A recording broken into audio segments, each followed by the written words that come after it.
this person over here we're going to be able to pay maybe minimum wage or less. That's okay. Now, what inevitably happened, he was protected by a union contract, but did the company go broke? No, they are flourishing right now. See, that's the point. That's the point. Yeah. Why do we have to sacrifice people for the casualty of war? Casualty of war. That's what people need to focus on. When everybody gets scared when they talk about raising minimum wage or these unions are breaking companies. They're not. They're not. I mean, Henry was able to keep his job because the union protected him. They paid him $22 an hour. He was doing, the work that they needed done. He was making a living wage, and they were successful. Mm-hmm. So, now, would they have made more money if they had outsourced? Absolutely. But did they need to make more money? And I think that's where people start to have that big... And the quality of work. Right. Yeah. Let me tell you all this little story about the racetrack. The jockeys that ride, they are independent contractors. And they have what they call the Jockey Guild, which is a form of a union that negotiates with the racetracks for the jockeys. Well, for years, the jockeys didn't even know what breakage was in the racehorsing industry. And well, I don't know what breakage is. What are you talking about? This is where the form's going to come in here. As soon as I tell you what breakage is. When the union negotiator looked at the books of the racetrack owners and saw this tremendous amount of money that they were pocketing, he said, "What is this?" It said, "It's breakage." In horse racing, in the betting, it was $2 was the smallest amount you could bet. But when you won, a horse could pay you $4.20. Okay, so the racetrack pays this winner $4.20, and 80 cents is the breakage that goes directly into the racetrack pocket. So if a horse paid $4.20, then it would be 60 cents. And that's, you notice, if you ever notice how they pay off, there's always some change in the deal. So almost every payoff is some breakage. And it can be from 80 cents, from 10 cents up to 80 cents. So here they got a pot over here of breakage that's almost as big as the other deal. So the jockey says, hey, we want a percentage of that. So now the jockeys get a percentage of the breakage. That's stealing. That was actually stealing. Embezzlement. It's the way the money's counted. That's the corporate financial. If you don't know you're supposed to get it, I'm not going to volunteer. It's kind of like where I get the change out of the washing machine after my son washes his clothes and put it in my pocket. That's your, yeah. It's your breakage. We need to get to the news, Mary. I just said that over there. Hello, it's Mary Terry, and this is the news. The Attorney General of Texas inadvertently released millions of Social Security numbers in his briefs for the Voter ID Act. It was opposing counsel that alerted the Attorney General's office of the error. So we've got that going on. Okay, I'm going to stop the news. You're going to stay for a little bit after the news because I want you to explain the Social Security deal. That's scary to me. Yeah. Okay. Keep going. All right. We're stunned. You're not going to drop a bomb like that and then we're not going to discuss it. Okay. Representative Boehner, House Speaker Boehner, said that he will extend the student loan interest rate extension, keep the loan rate low. Because if Congress doesn't act, the loan rate will jump up to 6.8%. It's at 3.4 now. He says he will keep it low if the money for that comes out of the Affordable Health Care Fund, Act funds. Yes, so he's basically catch-22 the president. That's nice of him, isn't it? Let's see what else is going on. The Violence Against Women Act has not been reauthorized this year. It's basically fallen into election political fodder. The Republicans and House Democrats are not wanting to extend certain amnesty things, visas for certain people for violence, and we don't have the act right now. It's not authorized by Congress. Also, a little tidbit that we picked up from the Texas Tribune is that Texas consumers and businesses may get $186 million from rebates and related things like that from the Affordable Health Care Act, according to the Kaiser Foundation. So the Affordable Health Care Act could work for Texas, I think. And that's the news. Okay, don't run off. I'm not. Let's work this in backwards. Okay. You was talking about Texas and the Health Care Act. Mm-hmm.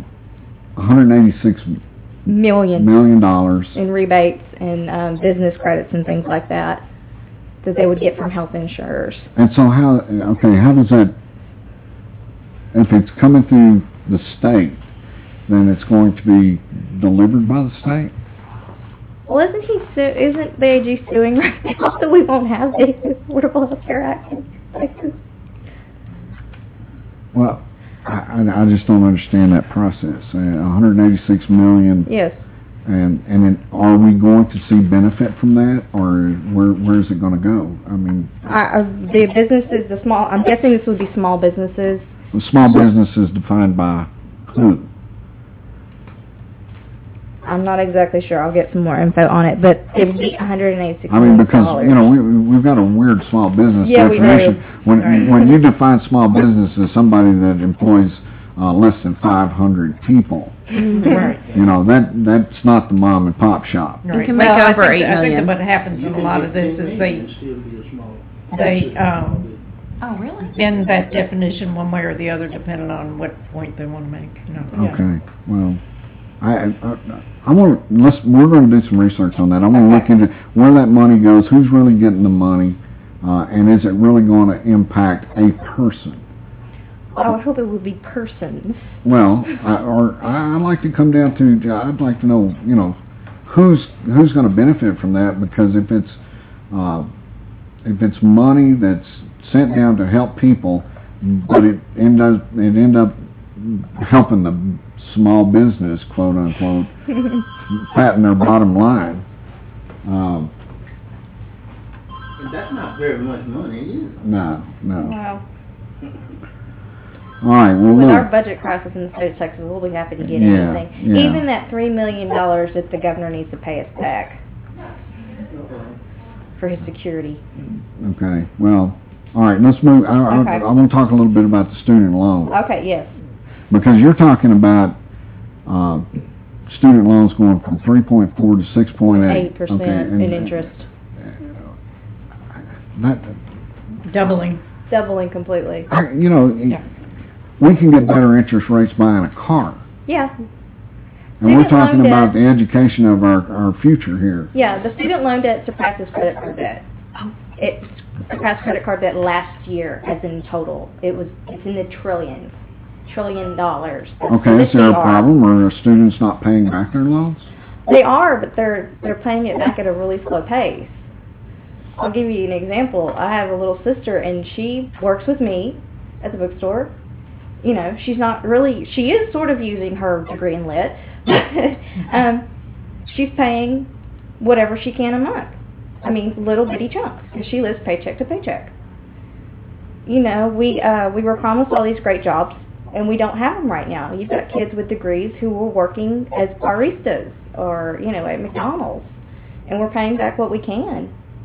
Yeah. So, I have a friend who... See how this all fits in together? Yeah. See how this whole situation... So again, it's that cost analysis. Yeah. If we can't get it back faster, we've raised the interest rate, which is going to make it very difficult, because students right now, there's no guarantee coming out of college you're going to get a job. No, there's not. No. And you raise the interest rate on the student loan, that's going to increase the amount of money you got coming back, but it's going to make the person who's got the student loan stay in. I mean, we're going to shove them into debt. Right. Even farther than we are. Or let me see. And what we're the irony thing of about this it is the argument is go to we're college. running up a debt, a deficit in this country that our kids can't pay for. Well, they can't even pay for their They can't education. pay for their student loan. Yeah, I was reading that Obama. Obama. Maybe there's somebody out there who really doesn't want them to go to college. Now, I was reading that Obama wants us to change it so that the maximum that students, graduates would have to pay is 10% of their paycheck. That they shouldn't have to pay more than 10% of their paycheck a month. That's the rule in a lot of things already, like child support payments or, But also that after 20 years of paying, if you still owe, that it's cleared out. Right. Well, right now, I mean, there's even a case, I think it's in Pennsylvania, and it was on Huffington Post. This kid died, and his parents are having to pay his student loans because the Stafford ones were forgiven because they have, rules in place if somebody dies or something like that, and how the procedure, how it's forgiven. But this private loan organization does not. Right. And well, it's student loans are a complicated issue. I mean, it's not, you don't just get them from one place. Well, the thing about the student loans that just irks me the absolute most is... Irks. Yes, irks. IRKS. That, we were told by our elders, and we were told by the politicians and whoever, go to college and you will get a great job. You will get the American dream if you go to college. So we did. We incurred all this debt to get our great job, and so we could have houses, and we could get married, and we could have babies, and the American dream could keep on floating along. And my generation has come to like a standing halt because we're drowning in debt. It was before your generation. Yeah, I know, but this isn't the first time this has happened. But this is when it's been most prevalent in the media, and you can see it all the time. Right. When I graduated, they let off 1,500 people in my field, and that's just in neighboring Houston. Yeah, I was when she was talking about that. How's that working out for you, Mary? Oh, it's working real great. Yeah, you can tell my voice. I mean, I'm working at a job where, because of economics, they've done me down to 20 hours, and so now I have to, according to the state of Texas, I have to look for another job, and I can't wait for my company to try to pull through. So, in order to receive unemployment benefits? Yeah, in order to receive unemployment benefits, I have to look for another job. And then, of course, you have they want you to look for a job in the same... they want you to look for a job that makes 20% less than what you're currently making, and they give you such narrow field choices that when you consider the fact that most companies expect you to do a wide range of positions, it's no longer you're doing just one job at a company. You're doing this and that and another, and the unemployment, they give you number of skill sets. They give you very narrow skill sets to choose from, and it's like, okay, I've done this, but I've also done this on that level, and then I did this on another level. Just why? So that should make for a really interesting interview when you go. Wow. Assuming that I could ever find things, because the unemployment website won't let you apply for a job that it determines you're not qualified for, no matter if you do meet everything. We all agree that this political issue affects people.